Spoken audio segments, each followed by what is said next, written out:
أعوذ بالله السميع العليم من الشيطان اللعين الرجيم. بسم الله الرحمن الرحيم. الحمد لله رب العالمين، والصلاة والسلام والتحية والإكرام على سيدنا وعظيمنا ما شاء الله وحبيب قلوبنا وشفي نفوسنا أبي القاسم محمد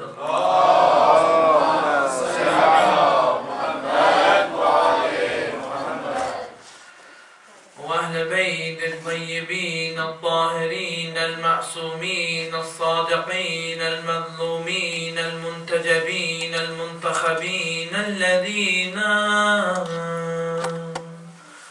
أذهب الله عنكم الرجس وطهرهم تطهيرا.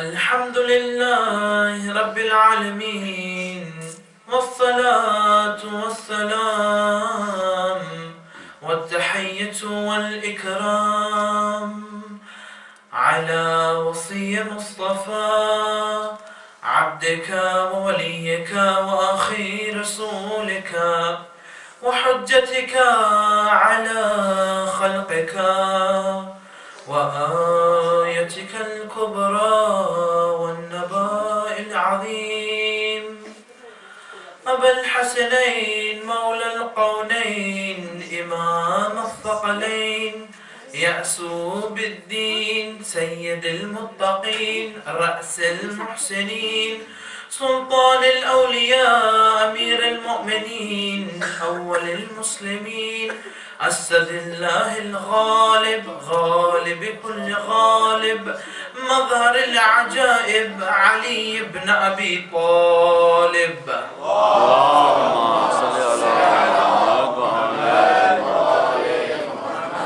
الحمد لله الذي لا يحتك حجابه ولا يغلق بابه ولا يرد سائله ولا يخيب آمله.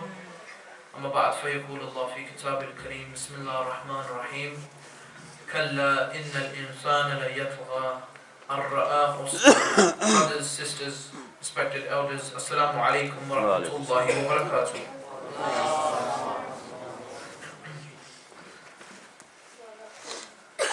You find over these last few nights we've discussed a range of topics that range from practical advices to philosophical advices, and indeed philosophical concepts that we've deconstructed and presented in front of you.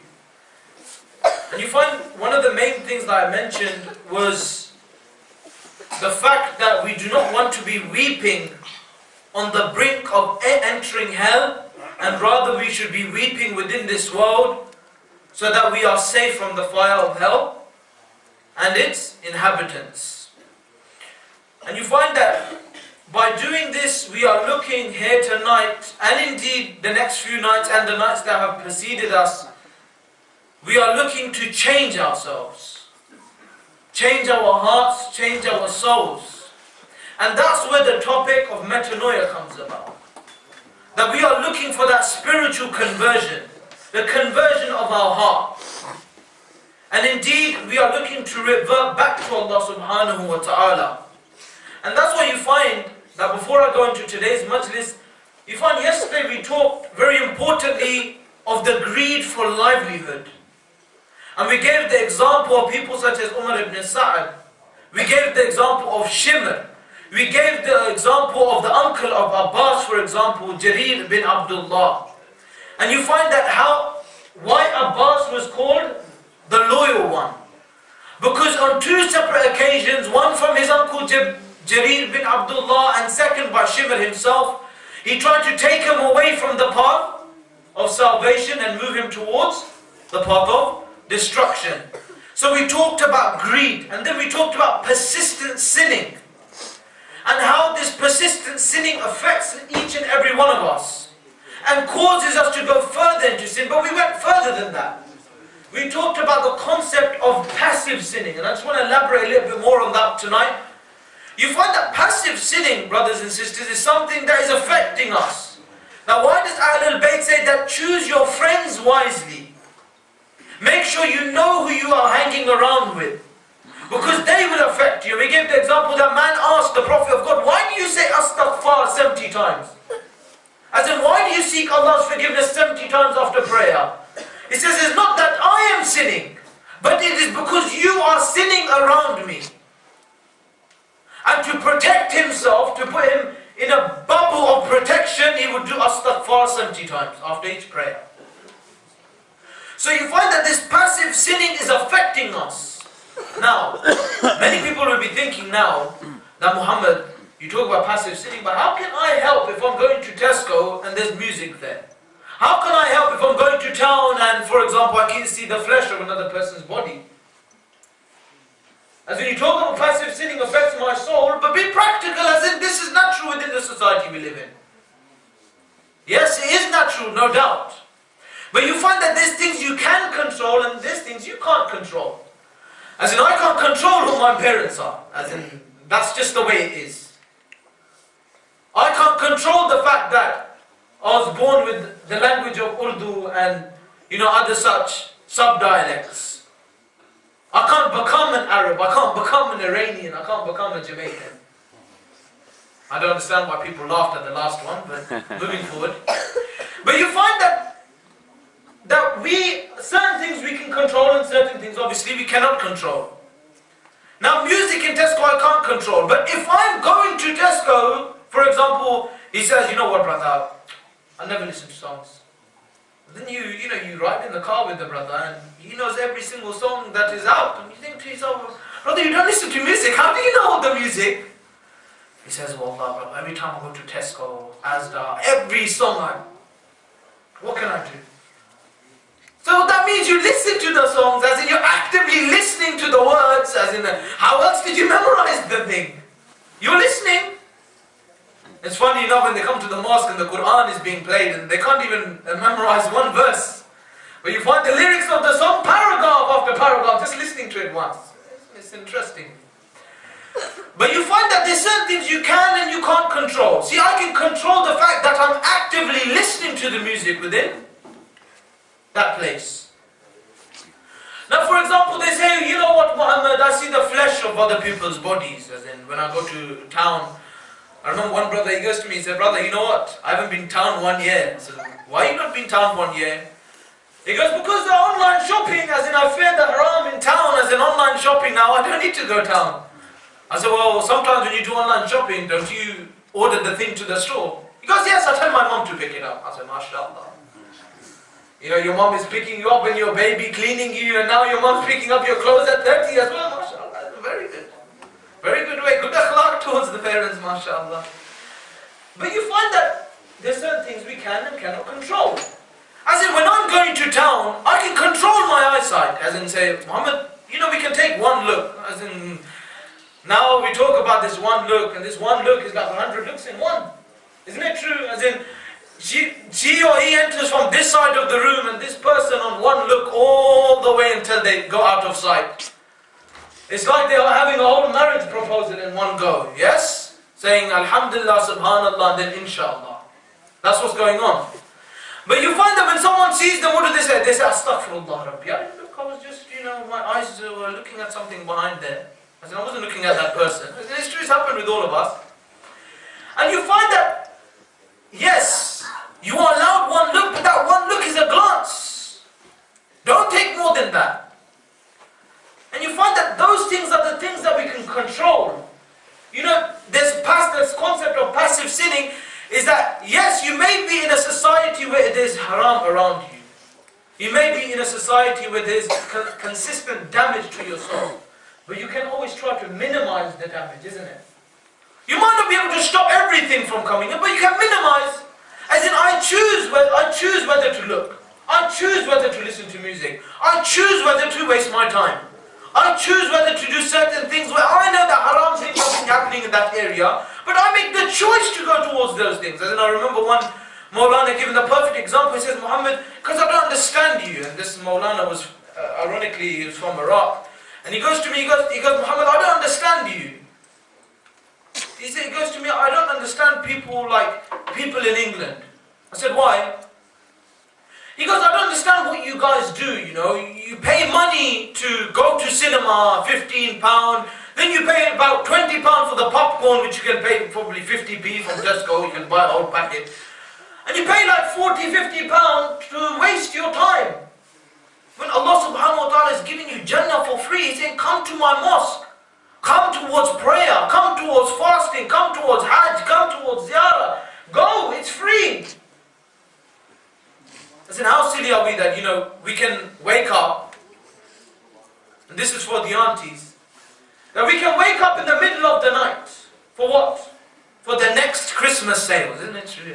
You see, everybody knows, you know, your mother's goal, right? My mother is involved here. You find that they'll wake up, 3 a.m., 2 a.m. for next Christmas sales. You tell them, Salat al-Layl, Salat al-Layl, not too hard. Auntie, you slept at 12, woke up at 2 and you were outside next at 3 a.m. in a sleeping bag, and you got a problem in sleeping a few hours and waking for Salat al-Layl. So where's the logic? Doesn't make sense. So therefore, you know, when you come to passive sinning, there's certain things you can and cannot control. But what you can control, at least minimize the damage there. That's the message of that part of obviously the lecture. And then after that, we talked about the love of dunya and how our love needs to be structured. I'm not going to go into that because we talked about it yesterday. But it suffices to say that what the Imam said, the first Imam, he says very importantly, he says, after the sweetness of disobedience, you have to taste the pain of obedience. As in for me, one of the best lines that I ever heard in my life was this one line. That after the sweetness of disobedience, the sweetness of sinning, the sweetness of doing haram, you have to taste the bitterness of obedience. And indeed it is bitter.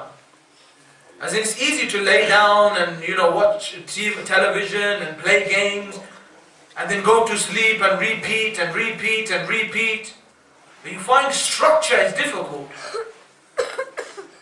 Working a 9-to-5 job is difficult. Coming home, taking care of your children is difficult. Likewise prayer. As in no one said it's going to be easy to wake up for Fajr.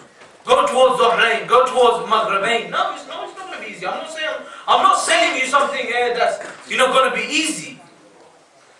But the reality is, it is through hard work and dedication that you can achieve this spiritual bliss, brothers and sisters. And indeed, it is our job to help one another. It is our job to help one another. See, we talk about sincerity. We've talked about sincerity 2 lectures ago. And you find our sincerity is what? Each and every one of us are here. Why? Why are we here? To play on our phone whilst Maulana's talking? No, that's not the reason why we're here. We're not here to play Candy Crush. No. Why we're here is because of a simple reason. We have one goal. That goal is the message of Abu Abdullah. That goal is a revolution within our souls. Is that not why we come? We come here to weep. So weep for what? Weep for our sins that we've done. So we feel refreshed. Cleanse our souls and cleanse our hearts.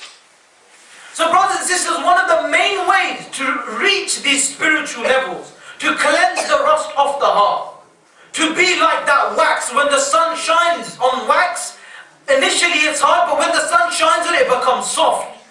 Likewise, let the message of Abu Abdullah shine on your heart so that your hearts become soft. So how does that happen? That happens with each and every one of us here, from the young children to the old uncles sitting at the back.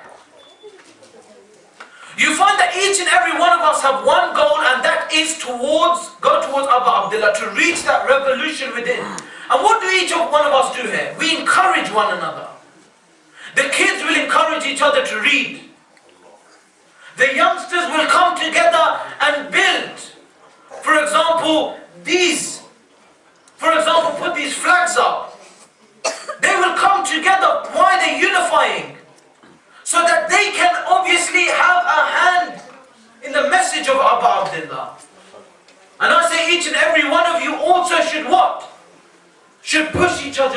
each other towards prayer. Why? Because you're doing this, you're doing all these good things. You come into the mosque, you've done the hard part. What do they say? They say the hard part is leaving your house and going to a place. I'll give you an example of gym. Hard part is leaving the house and getting to the gym. Once you're in the gym, you have to do exercise. Because everyone else is doing exercise. Likewise, in the mosque, when you come to the mosque, everybody's praying. Everybody's doing good. So you have to also become good. You have to be like those around you. And also more than that, brothers and sisters, we should push ourselves to go towards ziyarat. We should go towards the ziyarah. We should go towards the visitations of Ali Muhammad because it removes the veils between us and Allah subhanahu wa ta'ala. You know, like I mentioned yesterday, you know, we're so focused on Las Vegas, on Dubai, on Italia, and all these other different locations. And we're willing to splash thousands and thousands every night there. Why do we not go and fix up our internal soul? We're so focused on the external. You know, we're focused on exfoliating the face and looking good, and I need a chill out time to go towards Maldives. But what about your soul? Give your soul a chance to rest from this world. Go towards Abu Abdullah, go towards the 8th Imam. Go towards Medina, go towards these places, because these places will help you in your quest for cleansing the heart. But the only way you can go towards those things is if you cleanse your heart through asking for forgiveness. That's the only way, there's no other way about it. And you hear all the time, you know, people say, I'm not ready. I'm not ready for Hajj. I'm not ready for Ziyarah. I'm not ready to face Abu Abdullah. So you use the blessings of Allah subhanahu wa ta'ala that He's given you to go against Him, then you are ready. Then you are ready to wage a war against Allah and say, you know what, Allah, this is what you said, you know what, I'll do something else. I want to do what I feel like doing. You know, it's a perfect example. I could give you so many examples. But one example that comes to mind is simple things like hijab. I'm not ready. If you're not ready, you should have said La ilaha illallah, Muhammad Rasulullah. You should have said it. You're not ready, then what are you doing here? It is obligatory. There's no two ways about it. There's no concept of I'm not ready. And then on top of that, you have fathers. When she's ready, she'll do it. When she's ready. Brother, did you bring the religion or did the Prophet and Allah bring the religion? Who brought this religion? Tell me. That you can say yes, this and that. No, the religion is brought by the Prophet. And Allah speaks what He says. And indeed, don't forget, don't worry ladies, I'm not going to forget the brothers as well. And what about the brothers' hijab? How should you act around females? What about lowering your gaze? What about having your covering that is your beard? Brothers and sisters, this is not my religion or your religion. This is the religion of the grandfather of the person you come here to cry for.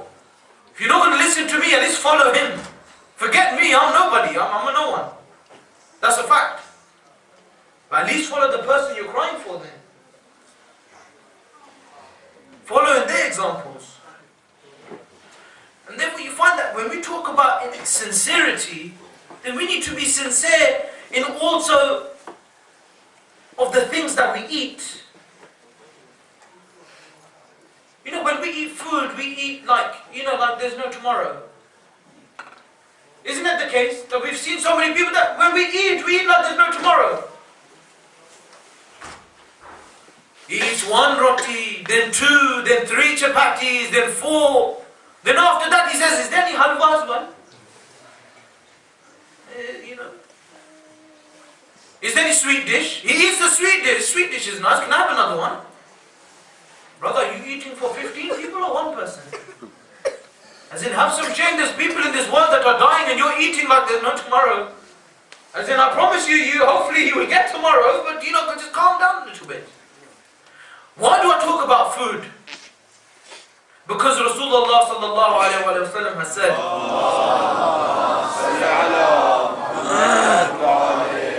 he says that there is nothing that harms the believer and the heart of a believer than excessive eating. I want you to focus on that hadith. Excessive eating. Did the Prophet said that eating haram will affect your heart? No. He says that the food that you eat is halal, but do not eat it excessively.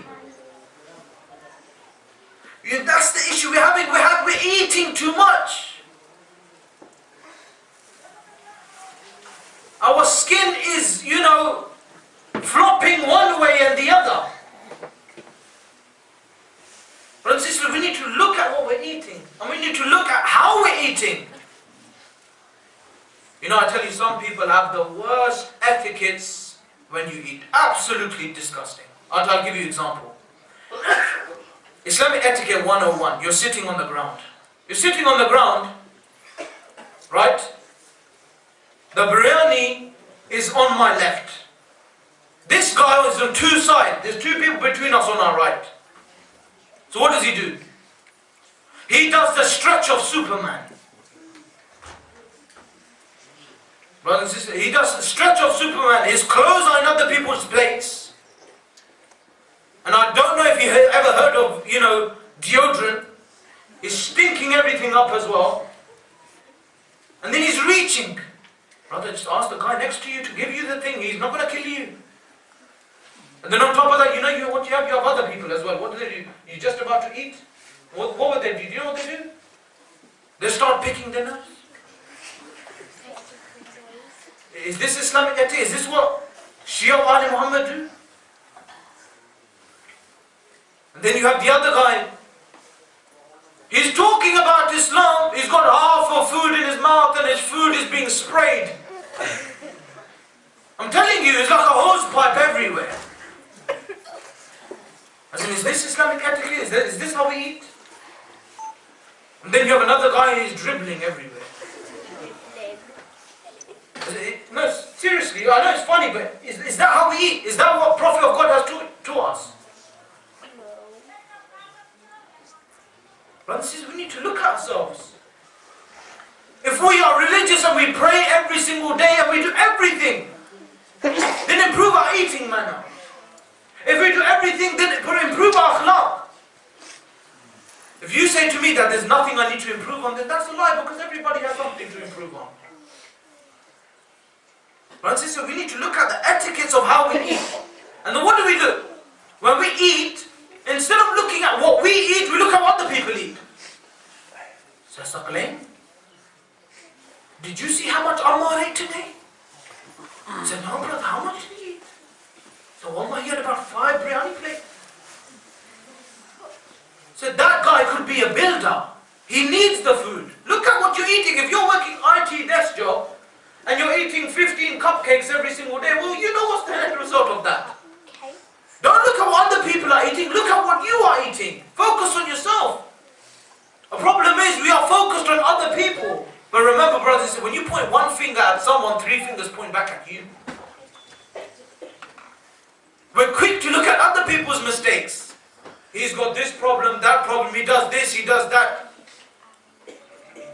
I said, are you God judging him? I said, leave him, let him do what he needs to do. If he's doing something wrong, go say it to his face. Why are you talking behind his back for? And this is why it's persistent sinning. We continuously involve ourselves in these sins. We find, coming back to the topic of food, brothers and sisters, we need to look at our etiquette when we eat. And we need to look at what we eat as well. Because Amir al-Mu'mineen Ali ibn Abi Talib salawatullah salamu alayhi,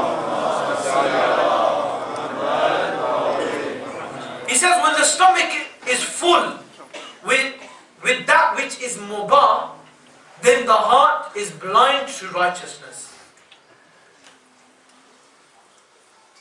Brothers and sisters, one of the greatest sins in Judaism, do you know what it is? Gluttony. Do you know what gluttony is? Excessive eating. How many of us, that's exactly where we lose out. People ask Muhammad, how can I cleanse my heart? I tell you, brother, first what you need to do is ask forgiveness from Allah subhanahu wa ta'ala. That's the first thing. Second thing is, you need to gain a closeness to Allah by actually recognizing who Allah is, what it is, who He is. recognizing yourself, cleansing your soul. Look at your actions on a daily basis. Look at your akhlaq with other people. Look at what you eat and how you eat. And the first Imam also says that do not make your stomach a graveyard of animals.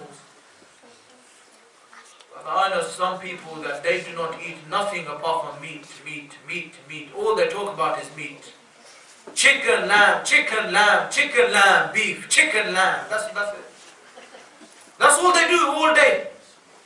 All day they talk about it. They'll wake up, we've said this before, they wake up in the morning and they think, yes mom, what's cooking today? Afternoon, yes brother, what are we eating now? Evening, so brother, what's for dessert? Where are we going tonight? 12 o'clock, you ring his friend. I think we should get ready for Salat al-Layl. No psych, let's go get something to eat. This is what we're concerned about. And that's why the sixth Imam says something very beautiful.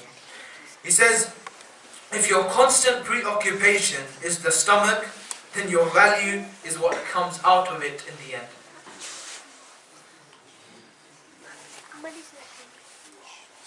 Is that how we value ourselves?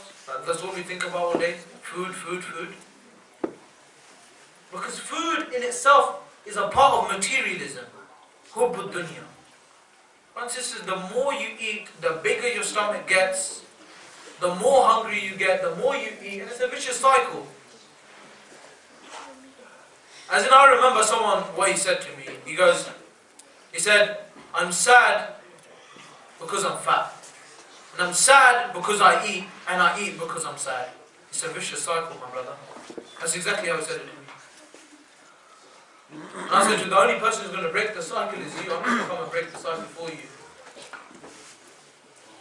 Like, you recognize the problem, then change the problem. What are you waiting for? There's no other way that you're going to change the problem until you initiate some steps towards it. You don't want to start praying Salat al-Layl. Some people say, no brother, we're not starting. Watch, straight away, 11, all 11, every night. I said, no brother, that's not how you do it. You start with one. You start with witr. Then you move backwards.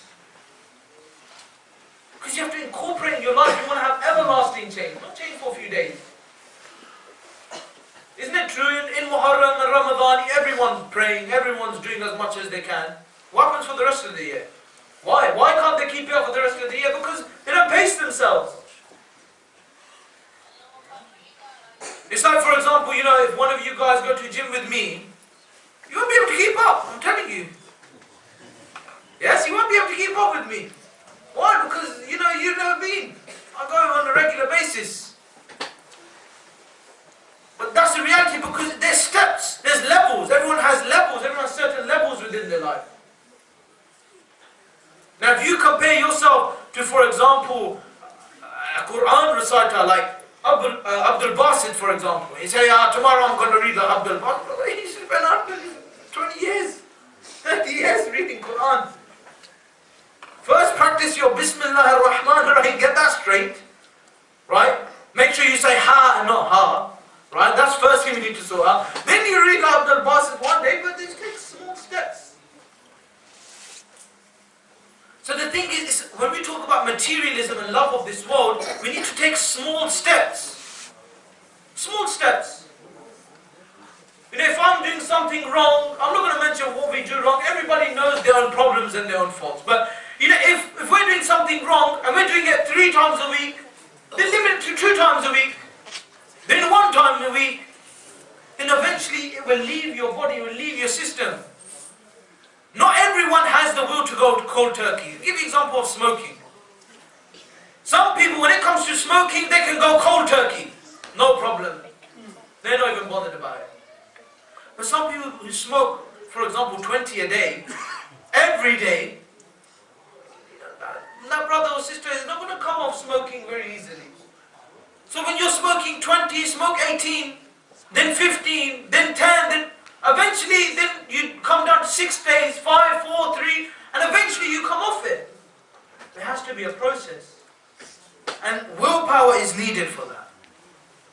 And the reality is to why we're attracted to food and we're attracted to opposite gender so much, and we're willing to do all these wrong things, is because we are greedy.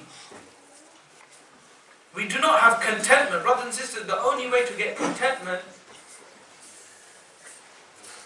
is to be content. You have to be content. And that will only equate to happiness. That's the only way. There's no other way. And you find that when you have materialism and you live that materialistic life, and alhamdulillah, people in this room probably do have that. They probably have all the money in the world. But then, brothers and sisters, realize that you are ambassadors of that risk. Not every risk that is given to you is yours. Allah subhanahu wa ta'ala has blessed you with risk. Then spread that amongst your Shia brothers and sisters. Because we are not like other sects in Islam where we can build million-pound mosques and golden domes in England. The reality is, if you compare the two mosques of other sects and us, we are not on the same level. They are much better off than us. Therefore, when you do get wealth, Allah subhanahu wa ta'ala makes you an ambassador of that wealth. And use it wisely. See, I'm not saying denounce the world. Please don't understand this as, oh, he's saying denounce the world, doesn't know what he's talking about. No, I'm not saying that. I'm not saying grow your beard and grow your hair and never wear perfume and never do anything and, wear smelly clothes and, I'm not telling you to denounce the world. I'm telling you, brothers and sisters, there's a balance. Brothers and sisters, look good, smell good. But don't forget your spirituality as well. And indeed, when you look at the materialistic lifestyle, it makes you hard-hearted, there's no doubt.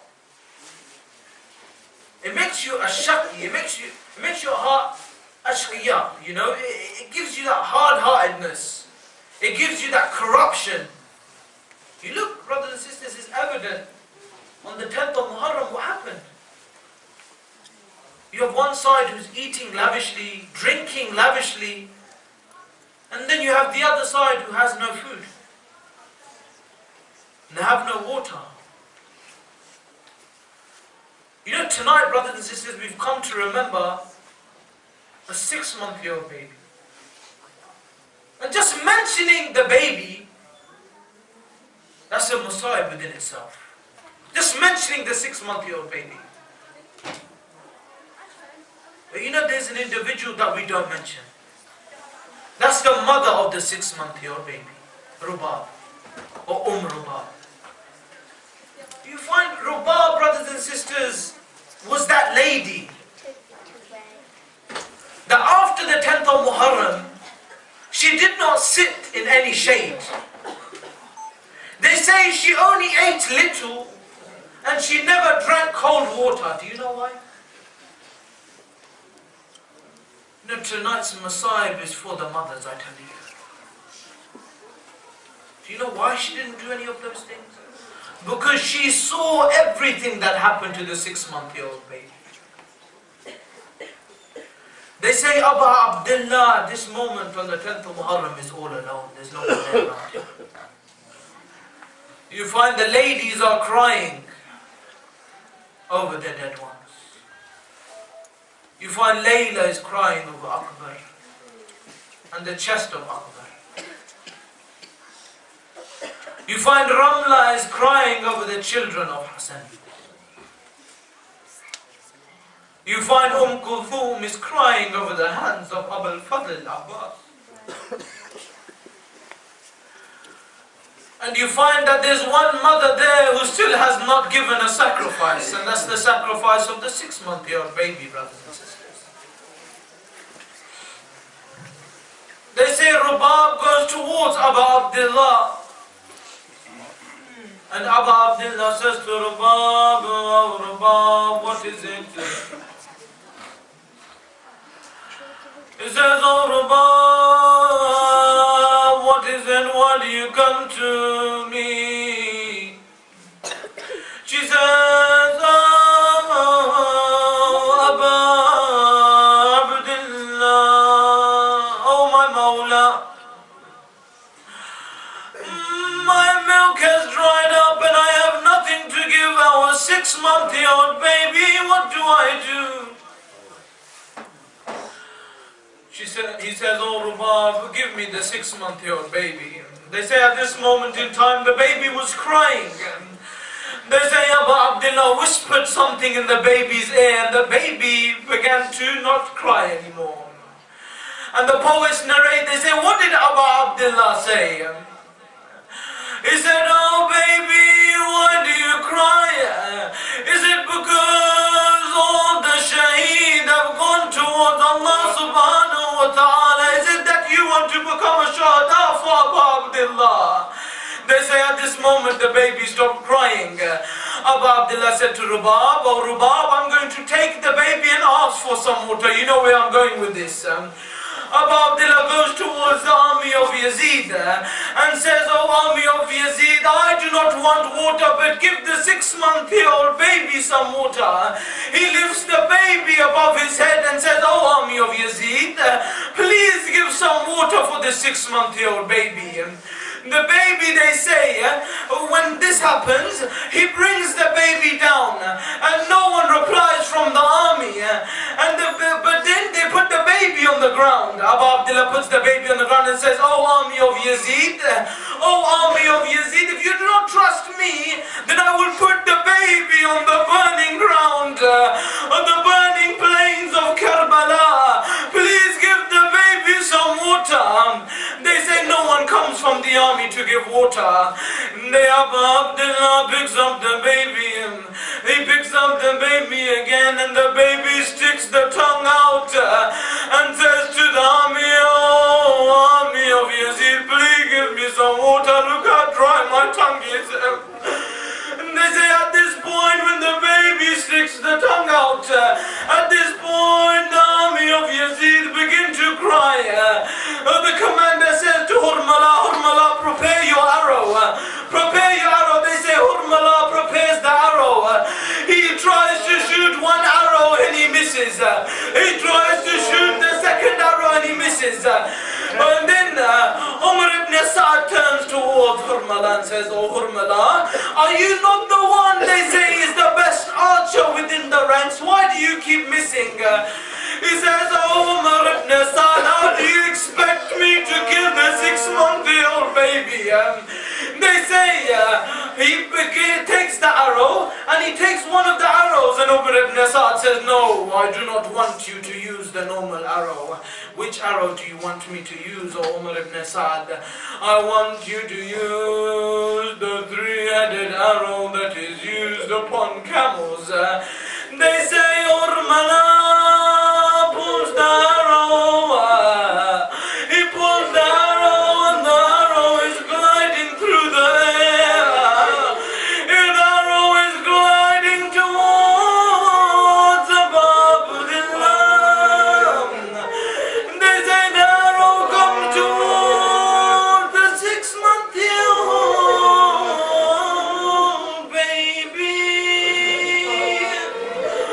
Abu Abdullah protects the baby with his arm. But I say to you, oh Abu Abdullah, the arrow that is used to take down camels, how can your arm protect the baby?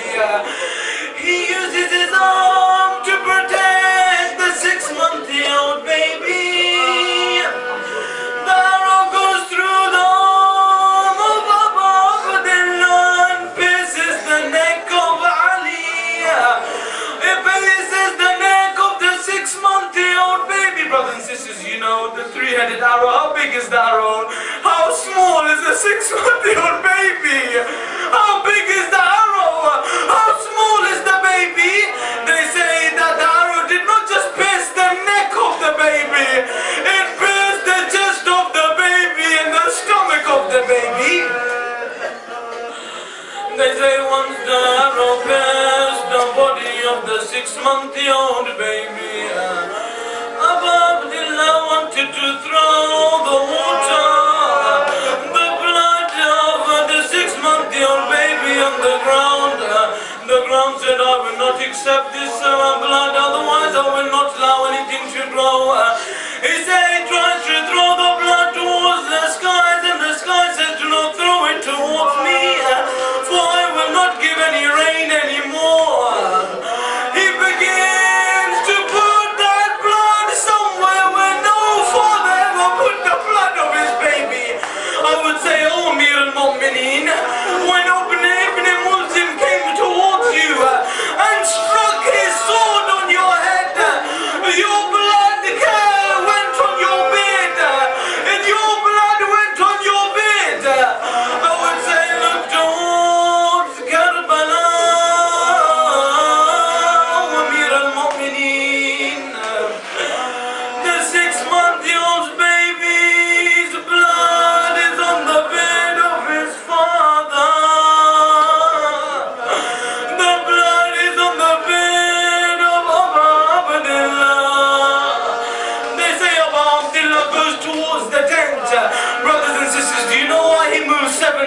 backwards and forwards. It wasn't a rasm or a tradition before that.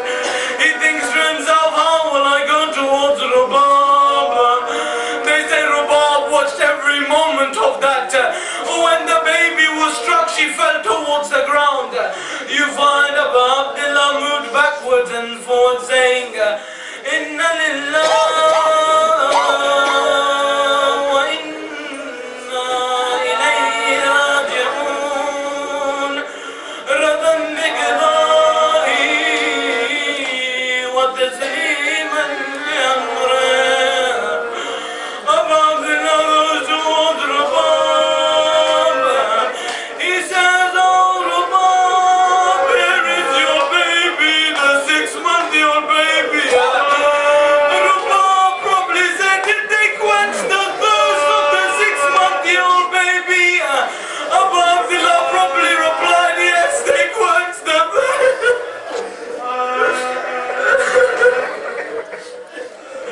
They quenched the thirst of the 6-month-old baby with an arrow in his blood. And brothers and sisters, do you know what happened? They say Abu Abdullah and Rubab buried the baby in the ground. And the night of the 10th of Muharram, we will do what? We will do the Sham of the Gharib. Do you know what happened on the Sham of the Gharib? Do you know what happened on the Sham of the Ghuraba? Do you know